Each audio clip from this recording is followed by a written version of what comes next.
네, 질의에 앞서 자료 요구 좀 간단히 하고 막 시작하겠습니다. 그 부처님 어제 제가 자료 그 시정한 거 한 10개 좀 제출해 달라고 그랬는데요. 그걸 좀 주시고, 그리고 제가 11개 자료를 그 요구했는데 아직도 안 왔어요. 그러면서 그 실무자들이 왜 그 자료를 요청하냐 뭐 이렇게 그 이유를 묻고 그러는데, 일단 좀 자료를 제출해 주십시오. 그 자꾸 왜 그 안 내고 왜 필요하냐고 그걸 물으면 좀 그렇잖아요. 예, 자료 좀 부탁드립니다. 아니요, 의원님, 그 약간 제가 하여튼 실무자가 그렇게 물어봤다 해서 의원실에서 아마 지적이 있었던 것 같은데, 하여튼 그 지적이 있는 것에 대해서 제가 파악을 하겠고요.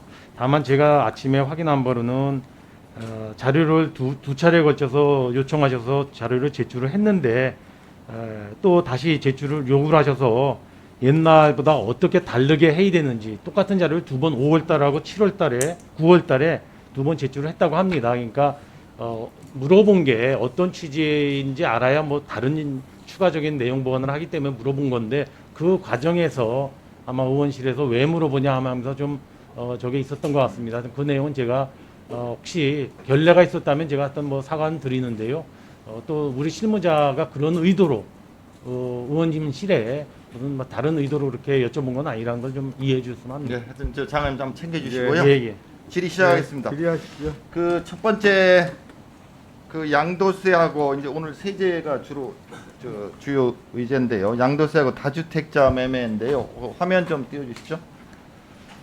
보면은 이제 경기 서울에 작년 재작년 쭉 보면은 매매보다 이제 증여가 늘어나고 있어요. 이제 2주택자 이상 한 사람들. 저도 이제 그 주변에서 많이 듣고 아마 우리 부총리께서 들으셨을 거예요. 양도세율 때문에 그렇다고 그러는데, 이게 이제 바람직한 현상은 아니거든요. 그래서 일부에서는 좀 양도세율을 내리면은 일시적으로 공급이 늘어날 거 아니냐, 뭐 이런 얘기가 있는데 어떻게 생각하세요? 예, 지난 작년도에도 사실 양도세 중중과하기 전에 그런 유예 기간을 6개월 이상 줬었습니다. 별로 효과가 없지 않았나요? 예, 그렇습니다. 그렇죠. 양도세를 인하해도 저는 별 물건이 안 나오죠. 매물 나오는 게 그렇게 연관성이 아직까지는 뭐 이렇게 예, 확인되지 저도 그렇게 않았다고 생각합니다. 생각합니다. 그렇게 예. 생각하고요. 다만 이제 1가구 1주택자들의 양도세는 그 기준을 뭐 12억이라든지 좀 조정하는 게 필요하다고 보시죠, 그것도? 예, 그거는 현재 국회 국회 지금 현재 계류돼 이제 있어서요. 법안이 나와 있죠. 여기 예, 올라와 저희가 있죠. 긴밀히 국회로. 같이 협의하겠습니다. 예, 협의해서 좀 처리를 하도록 그렇게 하면 좋겠습니다. 저는 이제 거꾸로 이 주택은 일종의 공공재지 않습니까? 그냥 뭐 소비하고 끝나는 게 아니고 그 우리 생활 꼭 필요한 공공재 개념인데, 그 공공재가 이제 부의 대물림 형태로 증여되는 것은 다주택자들 얘기입니다. 1가구 1주택이 아니고 바람직스럽지 않다고 생각을 해요. 그래서 이런 것도 좀 우리 기재부에서 좀 연구를 하셔가지고 좀 막는, 좀 아니면 그 좀 이렇게 제약을 하는 그런 걸 좀 연구해 줬으면 좋겠습니다. 예. 예. 두 번째는 이제 경영 평가 문제인데요. 그 뭐 우리 저 장관님 잘 아시겠지만 지난번에 그 경평 유사일에 처음으로 그 이제 오류가 발생했잖아요. 그래서 좀 고치고 뭐 여러 가지 조치를 하고 있는 걸로 아는데, 여기에 대해서 뭐 누구도 책임지는 그런 건 없었죠. 예, 일단 제도를 그 오류로 원인을 찾아내고 제도를 개선하는데 일단 중점을 둬 가지고요. 지난 개편 작업을 했고요. 거기에 따른 상응하는 이 책임 문제는 뭐 일부 조치가 이루어졌습니다만은 뭐 외부적으로는 이렇게 발표는 안 됐다고. 아, 그렇습니까? 예, 예. 하여튼 좀 이게 뭐 누구 한 개인을 어떻게 한다는 얘기가 아니고 네. 기강의 문제니까요. 네, 그렇습니다. 예, 장관님께서 잘 해주시고, 그 도표에서 보면은 두 번째 구성 현황을 보면은 이 교순 비율이 83%, 84%, 이거 좀 너무 많지 않은가 싶어요. 근데 교수 것도 보면은 이제 제가 자료도 다시 한번 요청드릴게요. 이 교수들 최근 5년 동안 그 대학별로 학과별로 한번 자료 한번 제출해 주시고요. 네. 제가 듣기에는 이게 그 현업에 있는 분들이 좀 같이 참여해서 좀 평가를 제대로 하는 게 좋지 않은가 하는 생각이 들고요. 또 교수도 행정학과 뭐 이렇게 특정 뭐 경영학과 너무 그쪽에 편중되고 또 특정 대학 특정과로 이렇게 편중되는 것은 바람직스럽지 않다고 생각합니다. 어떻게 생각하세요? 예, 뭐 지금 의원님 지적이 맞습니다. 저희도 그런 부분을 그렇게 하지 않으려고 노력을 하는데요. 대부분 또 경영평가라는 성격상 뭐 경제학과, 경영학과, 행정학과 여기에 출신의 교수님들이 많을 수밖에 없었고요. 예, 최대한 장관님 저희가- 그 다음 거 보시면은요. 네네. 근데 이게 중복 참여가 또 많아요. 그래서 보면은 69% 70%가 이제 중복 참여를 하고 있고 17명은 최근 5년 동안 4년 동안 평가를 하고 있어요. 이거 너무 많이 하잖아요.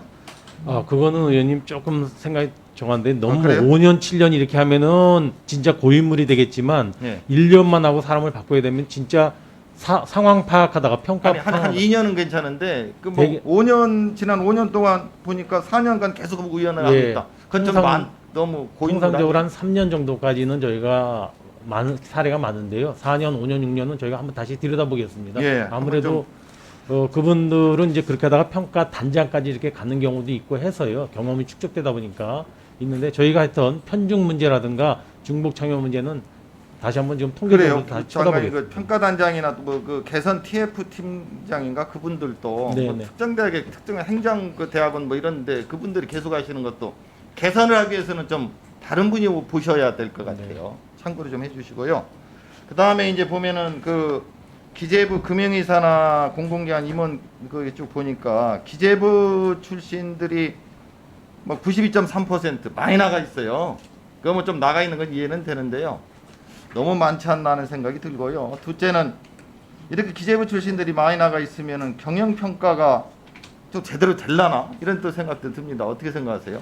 예, 경영 평가는 의원님 지금 방금 보셨던 것처럼 약 한 100명, 150명 정도의 평가단이 하고요. 사실 기재부는 평가에 행정 지원 내지는 총괄적인 걸 하기 때문에 평가 자체에는 거의 관여를 할 수 없는 구조입니다. 그래서 저희는 그래서 장관님 그게 이제 중요한데요. 네네. 그렇게 말씀들 하시는데 그게 나중에 뭐 그때 감사원 감사를 하면 나올라나 아니면 이게 전화 구두 뭐 이런 걸로다가 이 커뮤니케이션들을 하니까 뭐 어떤 증거 그거 잡기는 물증은 없겠지만 만약이라도 좀 이렇게 관여를 하시는 거 아니에요? 아니 그래서 이 평가단은요 사실 저 평가 레이팅이라든가 평가에 대해서는 거의 전적으로 평가단 의견에 따릅니다. 저 기재부에서는 전체적으로 큰 가이드라인이라든가 아니면 그 결과의 보고라든가 행정 처리라든가 이런 쪽이 좀 많이 그 있고요. 제가 그럼 다음에 예, 조금 더 독립성을 확실하게 존중하고 한번 있습니다. 여쭤보도록 하고요. 네네. 그다음에 이제 물가 어저께도 뭐 많은 의원님들이 말씀하셨는데 우리 장관님께서 생각하실 때는 그 인플레이션 물가 그 상승률을 어느 몇 퍼센트 정도 되면 우리 경제 부담이 없다고 보시나요? 예, 의원님 지난 저희가 하반기 경제정책 방향을 발표할 때 목표를 1.8%를 했고요. 그러나 지난 5개월 동안에 2%를 넘는 상황으로 봐서는 사실 1.8%는 넘을 것 같습니다. 우리 경제의 전체적인 거시적 흐름하고 비교해 본다면 저는 올해 한 2% 수준에서 된다면 묶어야 되겠죠? 예, 그 크게 이상은 부담 올라가지 없이 예, 그렇게 할 수 있지 않을까 특히 싶고. 그 저기 보면은 그 내수 그러니까 계란, 수박, 시금치, 고춧가루 이런 건 이제 국민 필수품이잖아요. 네, 그렇습니다. 그 이거는 좀 꼭 좀 물가를 잡아야 돼요. 장바구니 물가인데 예. 주변에 보면 굉장히 더 어려워하세요. 예. 좀 부탁드리고요. 예. 이게 이제 주가에 미치는 영향도 꽤 큰 것 같은데 어제 떨어졌잖아요. 여러 가지 요인이 있었지만 네. 그 이제 주가에 어느 정도 영향을 미친다고 생각하시지 않고 물가 관리 이 어떤 정부의 계획이 있으신지 그것 좀 한번 말씀해 주세요. 예, 물가 관련해서는 한 세 가지 정도인데요. 정부가 하여튼 아까 말씀드렸던 2% 정도를 유지하기 위해서 총체적으로 노력을 하고요.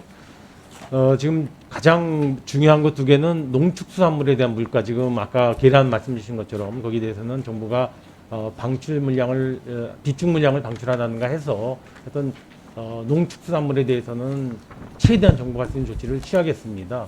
두 번째는 이제 원자재인데요. 석유, 유가를 포함해서 원자재 가격, 철강을 포함해서 여기는 정부가 지원 제도를 활용한다든가 관세 측면에서 지원한다든가 해서 가능한 한 기업의 부담을 줄여주고 물가 상승 요인으로 작용하지 않도록 노력을 해나가겠다는 말씀을 드리겠습니다. 그리고 공공요금에 대해서는 어제 말씀드린 것처럼 가능한 한 하반기에 동결을 하고 꼭 요인이 있더라도 내년으로 이렇게 분산이 될 수 있도록 그렇게 대응을 해나가도록 하겠습니다. 아마 전체적으로 우리나라뿐만 아니라 글로벌 경제 전체적으로 물가가 많이 상승하는 상황이고요. 최근에 OECD는 그래서 G20 국가 중에서 한 9개 나라에 대한 물가 상승률 예측치를 훨씬 높여 잡는 등 뭐 사실 우리나라만 국한된 건 아니지만 저희로서는 뭐 글로벌 경제와 관계없이 대내적으로 굉장히 중요한 사안이기 때문에 하여튼 정부가 한 2% 선에서 물가가 잡힐 수 있도록 최대한 노력을 스태그플레이션도 염두에 두고 계세요? 정의령 의원님. 거기까지는 마무리해 주십시오. 아마 연결이 되지 않을 거로 저희는 생각합니다. 네, 알겠습니다. 네. 이상입니다. 이제 정의령 의원님 수고하셨습니다. 이어서 고용진 의원님 질의하시겠습니다.